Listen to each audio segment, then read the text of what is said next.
Zee 24 तास एक पाऊल पुढे. ती होणं अत्यंत आवश्यक आहे असं माझं त्या ठिकाणी मत आहे. याचा अर्थ आपण समजून घेऊया. ह्याच्यामुळे मतांची आकडेवारी आणि राजकारणात काय फरक पडतो हे आपण याच्यावर मी तुमच्याकडे येतो पुढच्या सेगमेंटला. सध्या आपल्याबरोबर ठाकरे बंधूंचे मामा चंदू मामा वैद्य सुद्धा या चर्चेमध्ये सहभागी झालेले आहेत. चंदू मामा, स्वागत तुमचं झी 24 तासवर. प्रश्न असा आहे की उद्धव ठाकरेंनी आज हात पुढे केलेला आहे, ज्याचं तुम्ही सकाळी स्वागत केलेलं होतं. झी 24 तासला तुम्ही प्रतिक्रिया दिलेली होती, त्यात सुद्धा तुम्ही हे बोललेला होता.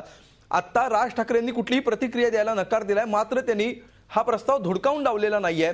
योग्य वेळी आपण बोलू असं म्हटलेलं आहे. याचा एक सकारात्मक अर्थ असाही निघू शकतो की राज ठाकरे या प्रस्तावावर विचार करतायत. तुमचे दोघांचेही जवळचे संबंध आहेत, तुमचा सातत्याने त्यांच्याशी संपर्क असतो. एकत्रीकरणाच्या बाबत उद्धव ठाकरे आणि राज ठाकरे यांचा सध्या नेमका काय मूड आहे?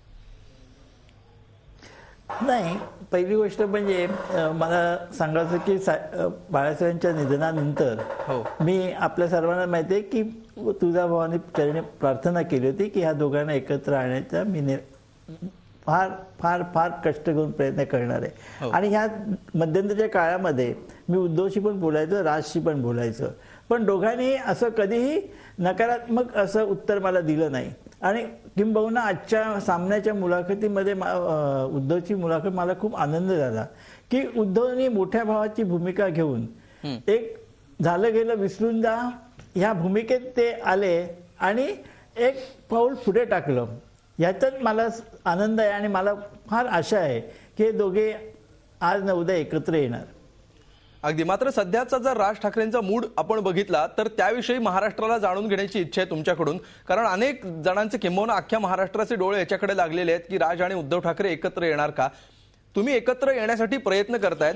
हे एकत्र येणं म्हणजे नेमकं यांचं कसं एकत्रीकरण अपेक्षित आहे? दोन पक्षांनी राजकीय पातळीवर युती करणं अशा तुम्हाला एकत्र येणं अपेक्षित आहे की दोघांनी एका पक्षात येणं आणि एक पक्ष दुसऱ्या पक्षात विलीन होणं असं एकत्रीकरण तुम्हाला अपेक्षित आहे?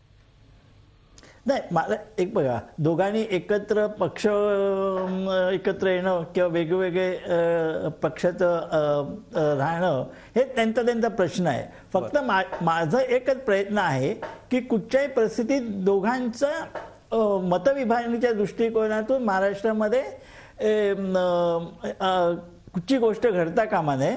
आणि साहेबांचे जे स्वप्न होतं किंबहुना आजच्या मुलाखतीत उद्धवची पण एक तळमळीची इच्छा आहे की कुठच्याही परिस्थितीत मी साहेबांचं स्वप्न साकार करणार. आणि ह्याकरता नक्कीच मला असं वाटतं उद्धव प्रयत्न करतोय आणि राज सुद्धा वेळेनुसार त्याचा विचार करूनच या गोष्टीला सकारात्मक भूमिकेने उत्तर देईल. आणि दोघंही वेगवेगळे राहून सुद्धा युती म्हणून लढू शकतात.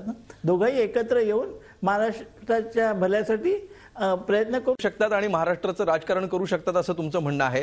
मात्र ब्रेक नंतर आपण बोलणार आहोत की उद्धव ठाकरेंनी आजच्या उत्तरात जे म्हटलेलं आहे की शिवसेनेत मनापासून जर कोणी येणार असेल तर त्याचं स्वागत असेल. याबद्दल काय, याविषयी आपण बोलूयाच. आणि जर हे दोन पक्ष भविष्यात एकत्र आले, जर पक्ष म्हणून एकत्र आले किंवा युती म्हणून एकत्र आले तर महाराष्ट्राचं राजकारण नेमकं कसं बदलेल याविषयी सुद्धा आपण बोलूया एका ब्रेक नंतर. झी 24 तास एक पाऊल पुढे.